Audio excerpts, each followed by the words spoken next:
Hey gang, Jamie Aston, and in today's video I'm going to show you all how to do your 100-hour or 1-year service on your engine. First of all, you will need a few supplies, namely oil, oil filter, gear oil, and fuel filters. Depending on where you are using your boat, you will have a choice between two different oil weights. Number one is your basic 10W30. That oil can just about be used in any climate. The 2540 is something that Mercury touts as being an extremely good oil for your boat. But the thing is if you are going to be using your boat in any type of weather less than 40 degrees, you don't want to use that oil. I have both oils because I'm going to be changing my oil kind of like I do my cars. I'm um, I'm going to be changing the boat's oil at this point 2 times a year.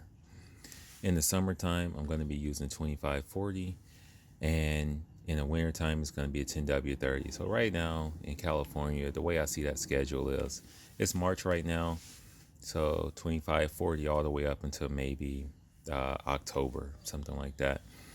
And then all through the wintertime, we'll change the oil and just do a little service to winterize it, and we'll put this stuff in there. And if I take the boat out in any type of weather, I'll be okay with just that. Come summer, I can even wait a little bit longer and still be running that. So it's not that big of a deal. It's just I like to change oil. We have our gear oil. This is going to be a 90 weight oil. And the thing is, you can find this 90 gear oil just about anywhere.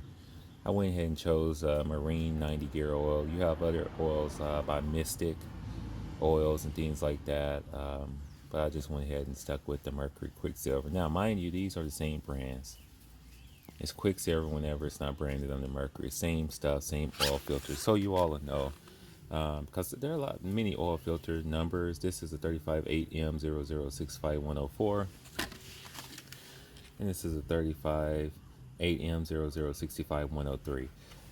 You're gonna find, I think, between 3 and 5. Maybe even different numbers. Finally, we have our fuel filters.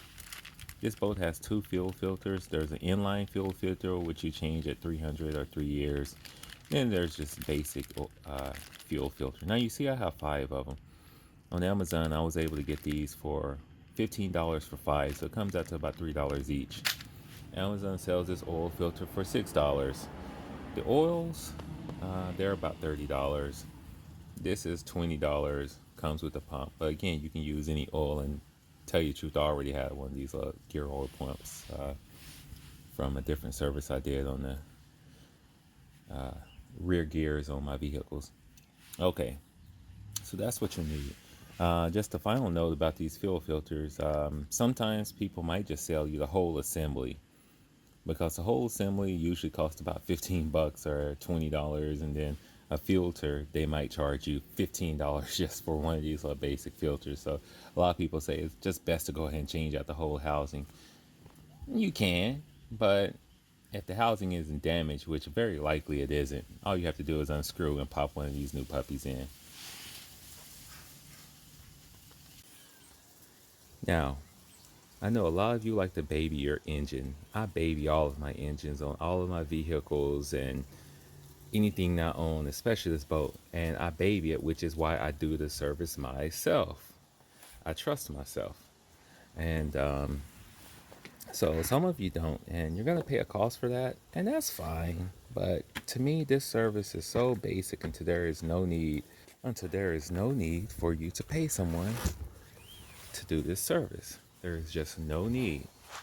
Now, if you look at the top of the engine right here, there's a little QR code right here. If you scan this code, it will show you videos on how to do each one of the services. And then up here, it has a service list. Let's turn it around for you.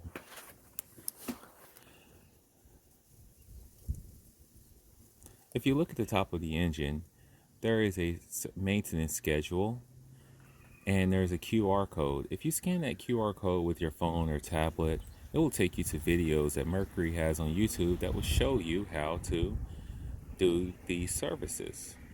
So you might not trust yourself, but these services are so easy to do, and it's not going to void your warranty.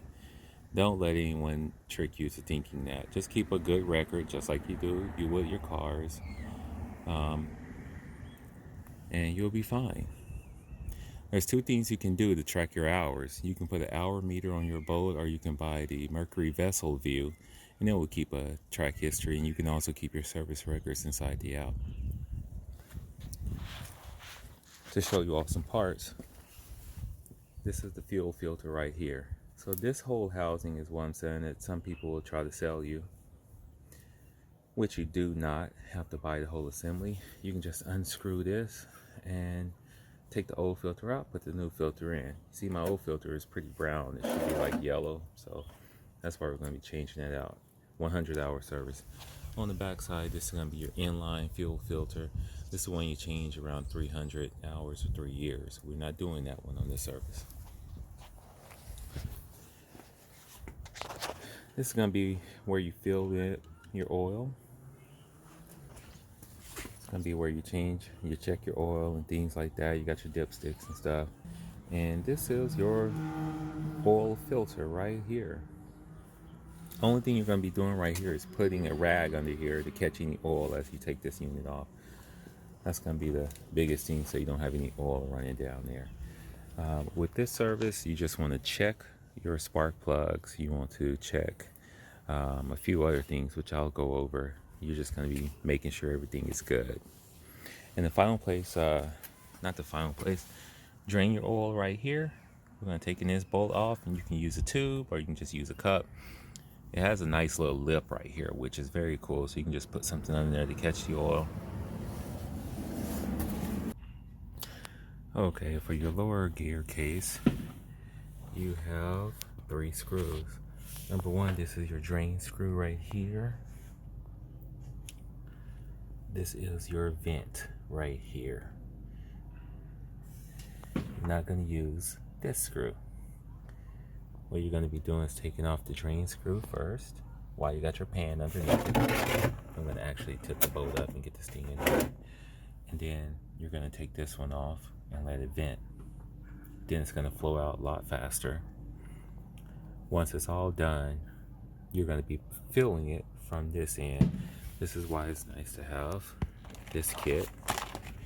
You can use any kit, but the Mercury one comes with an adapter that fits the threads of a Mercury outboard. That's the only difference. Otherwise, you can just use a regular pump. Okay, so now we're about to break the seal on this lower screw. It might be a little tough for your first time. So just make sure you're going in, you're straight, so you don't kind of start stripping the screw. It's just a regular flathead.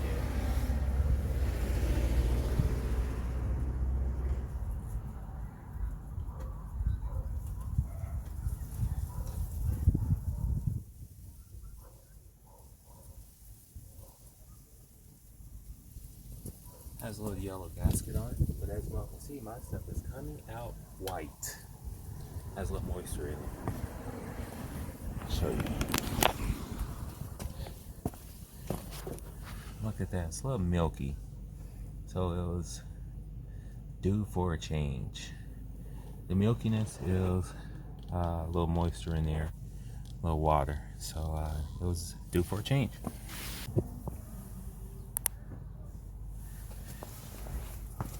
Now it's just barely trickling out. So what we're going to do is open up this vent and it's just going to start pouring out.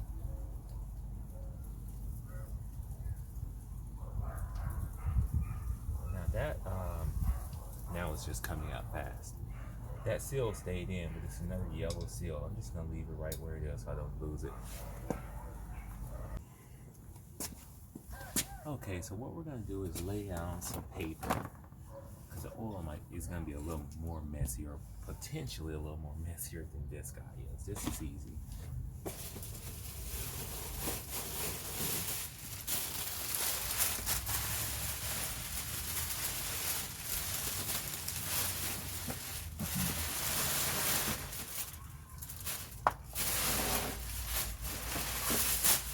Okay, The lower gear oil is still draining out. This is where we're going to change out the oil. Now, I did some testing, and it looks like the 18 millimeter fits. It doesn't. I was thinking, it's American made product or what. I know there's stuff made in Japan and all this other stuff for these engines and everything, but I was thinking it might be standard. All of my cars are Japanese, so I use a lot of metric stuff, but I have some standard stuff on the side. The 1116 will fit, but it's going to be extremely snug. Might be just due to the paint, and it's 18 millimeters. Kind of out just a little bit, but whichever one you have, be careful to use it. We're just going to be taking it off now. Let's see how it looks like.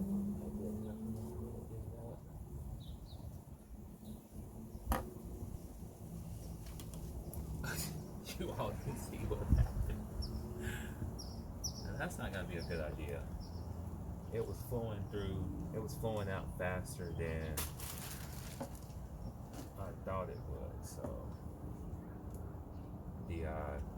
this hole started to fill up a little faster. So yeah, don't do that. Don't do that. So I made a little mess. But that's why we have the paper out here. That's why we have the paper out here. We're just going to try to catch a little bit.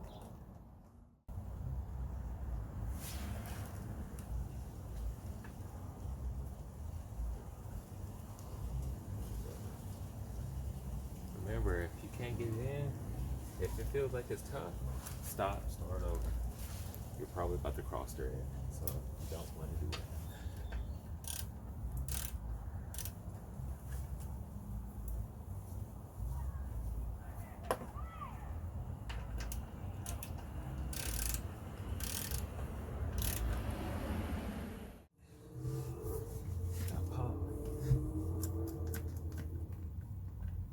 Now pump just until we start to get some oil inside of here.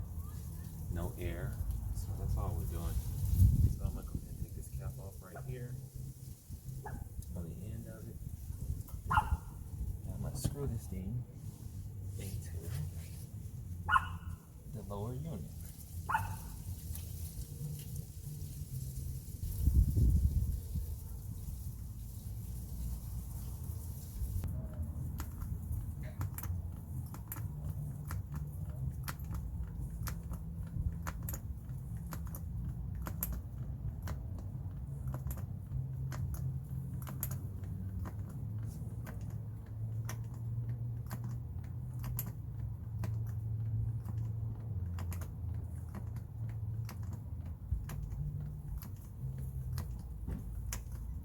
Oh, there it is, and look at that stupid thing.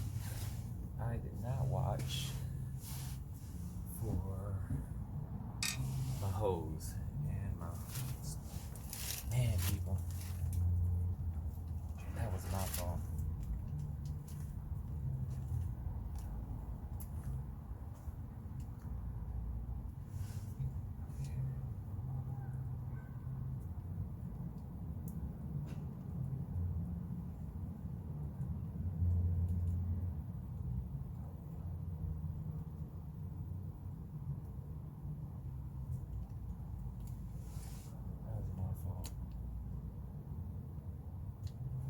The hose came off the pump. I wasn't paying attention. And guess what happened? I got oil on the concrete. I'll take this lower off.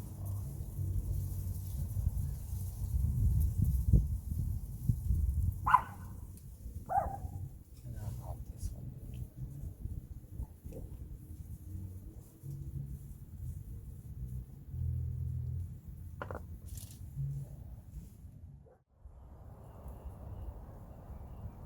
See a couple of drops. Look like it drained pretty doggone good. So we'll just put this in the oil pan, and we'll just immediately start to clean this thing up. Any oil that's falling. Just gonna leave my rag there for now. As I said, there is no difference between Mercury brand filters and Quicksilver brand filters. Just find the best price you can get. Just because I'm just gonna stay grade to grade today. There is no reason. There is absolutely no reason I can use a Quicksilver Mercury oil. I can use other brand filters with this stuff. There is no difference. I am just going to, since I'm using 2540 and I just happen to get a black and a black and a white and a white, I'm just gonna match them up together like that. So we're about to put this new filter on. What you want to do with all filters, you're gonna take your finger, dip it in, get a little oil on it, coat this rascal, this little oil ring right here, just coat it. You're gonna screw that thing on hand tight, then you might want to take your filter wrench and just do just a little slight little crank. Because you definitely don't want it on too tight. Next, it's gonna seal itself, and then next time you try to take it off, it might be too hard.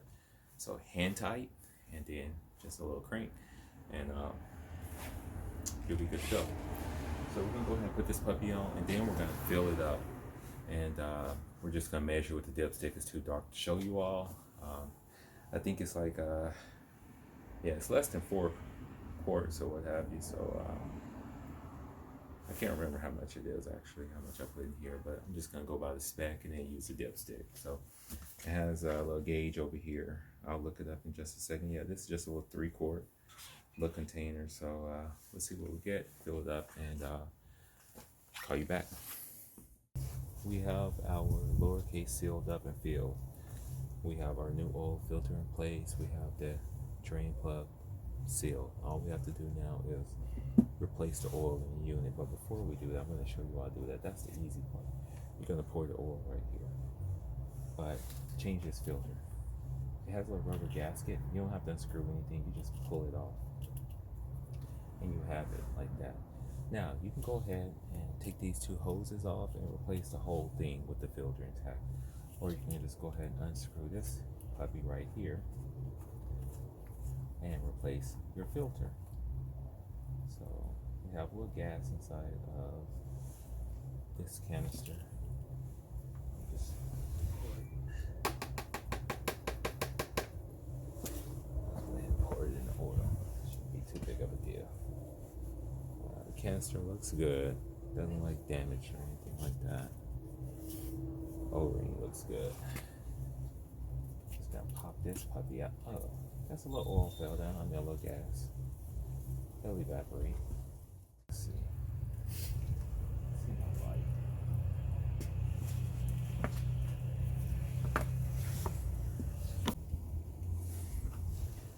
Alright, once that puppy is done, we just put the screw cap back on. Just making sure everything is nice and snug in there.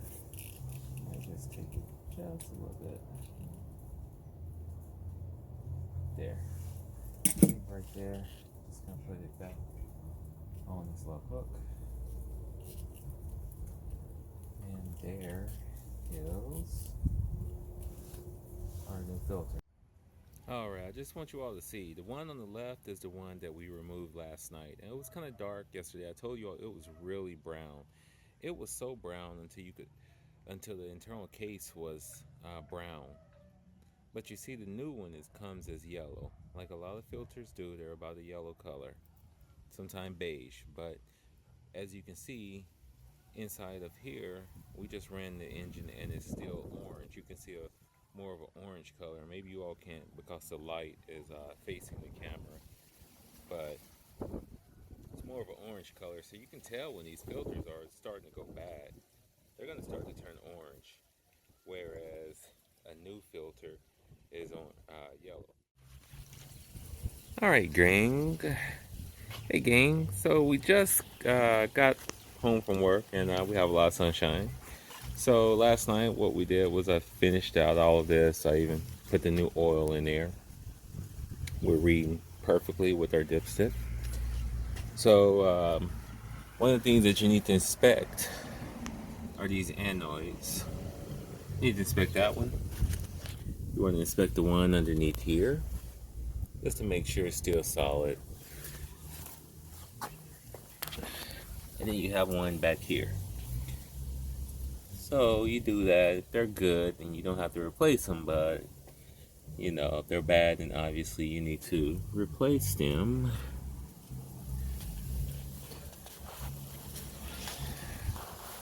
Some other things you can do is you can inspect your spark plugs and make sure they're still doing good. This is our first service, so I'm not worried about those. My engine fires right. You can inspect this guy right here for any leaks. Any leaks up in through here. So as long as that's good, you're pretty solid. So one thing that I need to do now is I need to crank up the engine and run it for just a little bit, just like you would do any oil change. Now here's a port that's on the outboard, and if you look at the Mercury video, it actually says connect your hose to this and run your engine on idle. But for a lot of research that I've been doing, this port is just for flushing your engine without the engine running.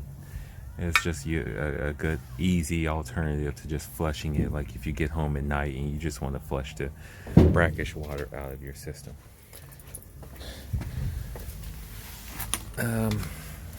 This is old school, using a motor flusher, but the reason why a lot of people recommend using a motor flusher, and I've had this one for over a year. Got this when I first got my boat, but the reason why people recommend using a motor flusher is because this thing is going to make the engine run the water, which is what cools the engine the way it would if the engine was in water in the first place. These are your intakes.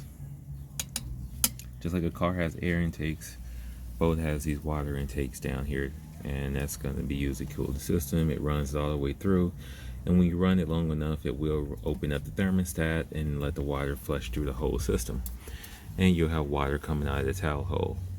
So we're going to be flushing it with this, even though the Mercury video from the QR code on the top of this engine says to use that top port.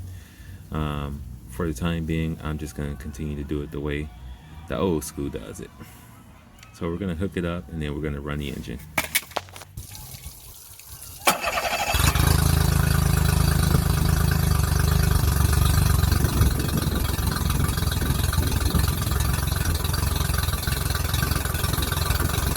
We're at the 5-minute mark, so everything's good. We're going to turn it on.